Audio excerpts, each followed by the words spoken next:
2 Samuel chapitre 1. Cantique funèbre de David sur la mort de Saül et de Jonathan. Après la mort de Saül, David, qui avait battu les Amalécites, était depuis 2 jours revenu à Tsiklag. Le 3e jour, un homme arriva du camp de Saül, les vêtements déchirés et la tête couverte de terre. Lorsqu'il fut en présence de David, il se jeta par terre et se prosterna. David lui dit, « D'où viens-tu » Et il lui répondit, « Je me suis sauvé du camp d'Israël. » David lui dit, « Que s'est-il passé? Dis-moi donc. » Et il répondit, « Le peuple s'est enfui du champ de bataille et un grand nombre d'hommes sont tombés et ont péri. Saül même et Jonathan son fils sont morts. » David dit au jeune homme qui lui apportait ces nouvelles, « Comment sais-tu que Saül et Jonathan, son fils, sont morts ?» Et le jeune homme qui lui apportait ces nouvelles répondit, « Je me trouvais sur la montagne de Gilboa, et voici, Saül s'appuyait sur sa lance, et voici, les chars et les cavaliers étaient près de l'atteindre. S'étant retourné, il m'aperçut et m'appela. Je dis, me voici. Et il me dit, qui es-tu? Je lui répondis, je suis Amalécite. Et il dit, approche donc et donne-moi la mort, car je suis pris de vertige, quoique encore plein de vie. Je m'approchai de lui et je lui donnai la mort, sachant bien qu'il ne survivrait pas à sa défaite. J'ai enlevé le diadème qui était sur sa tête et le bracelet qu'il avait au bras, et je les apporte ici à mon Seigneur. David saisit ses vêtements et les déchira, et tous les hommes qui étaient auprès de lui firent de même.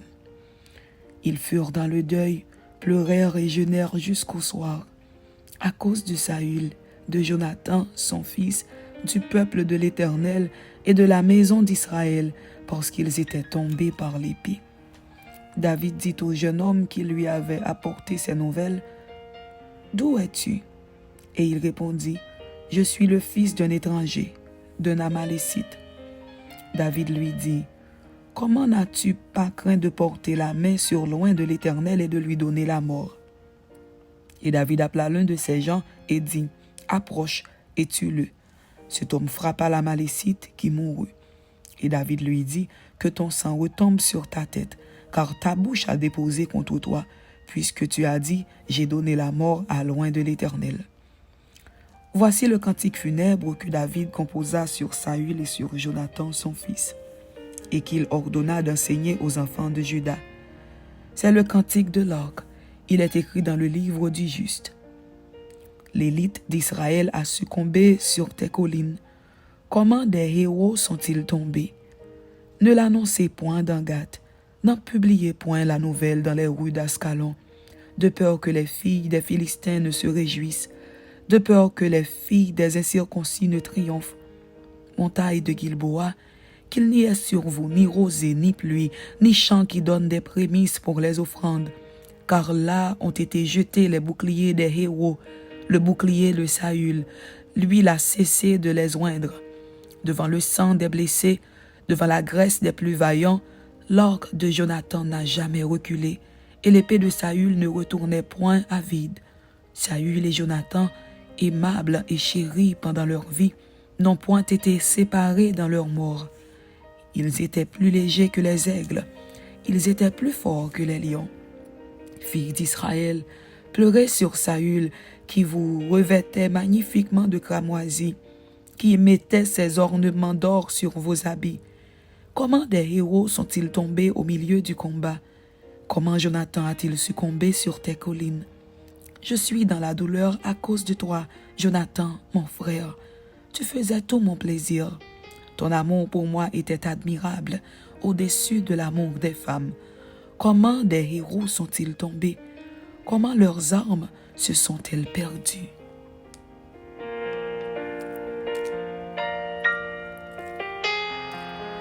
« 2 Samuel chapitre 2. David, roi de Juda à Hébron. Ish-Bosheth, fils de Saül, roi d'Israël à Mahanaïm. Guerre civile.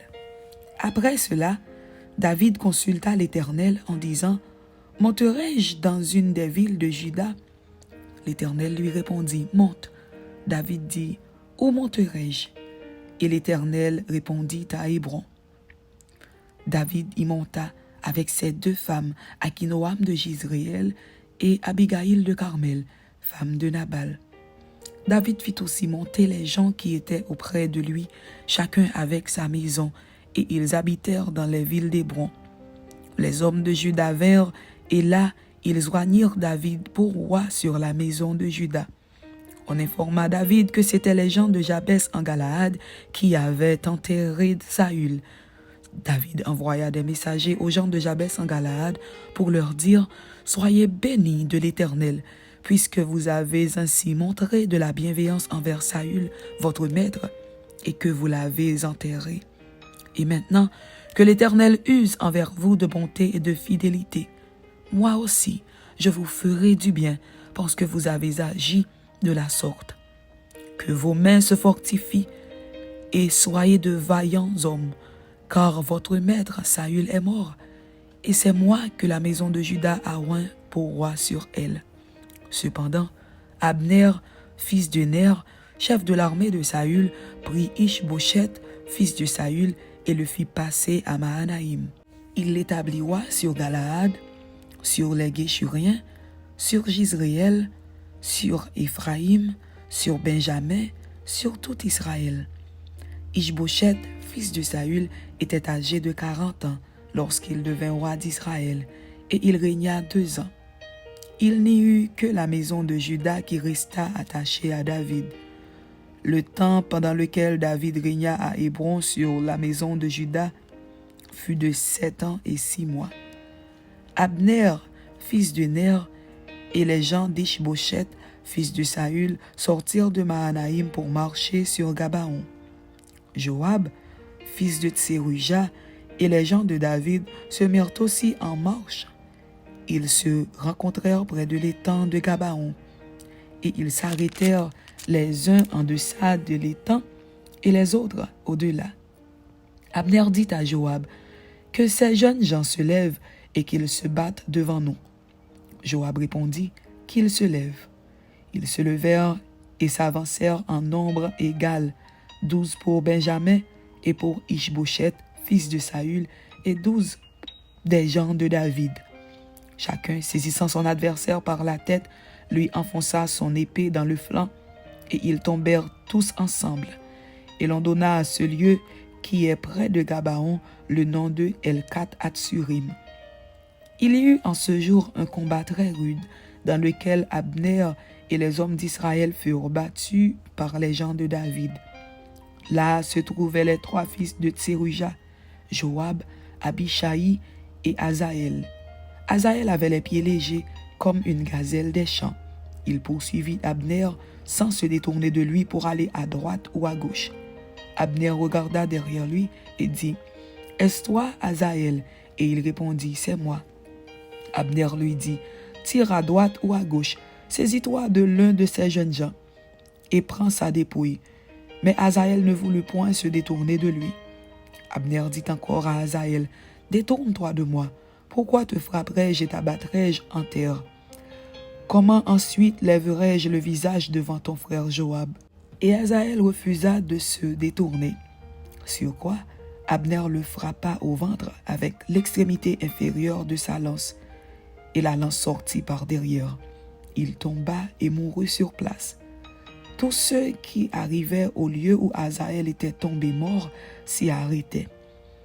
Joab et Abishai poursuivirent Abner, et le soleil se couchait quand ils arrivèrent au coteau d'Ama, qui est en face de Guiash, sur le chemin du désert de Gabaon. Les fils de Benjamin se rallièrent à la suite d'Abner et formèrent un corps, et ils s'arrêtèrent au sommet d'une colline. Abner appela Joab et dit, « L'épée dévorera-t-elle toujours? Ne sais-tu pas qu'il y aura de l'amertume à la fin? Jusqu'à quand tarderas-tu à dire au peuple de ne plus poursuivre ses frères? » Joab répondit, « Dieu est vivant. Si tu n'eusses parlé, le peuple n'aurait pas cessé avant le matin de poursuivre ses frères. » Et Joab sonna de la trompette, et tout le peuple s'arrêta.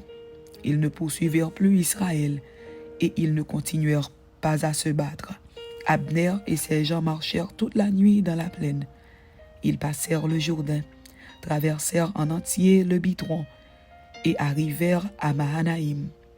Joab revint de la poursuite d'Abner, et rassembla tout le peuple. Il manquait 19 hommes des gens de David et Asaël. Mais les gens de David avaient frappé à mort 360 hommes parmi ceux de Benjamin et d'Abner. Ils emportèrent Asaël et l'enterrèrent dans le sépulcre de son père à Bethléem. Joab et ses gens marchèrent toute la nuit, et le jour paraissait quand ils furent à Hébron. Amen. C'était de Samuel chapitre 1 et de Samuel chapitre 2. Que Dieu vous bénisse. Amen.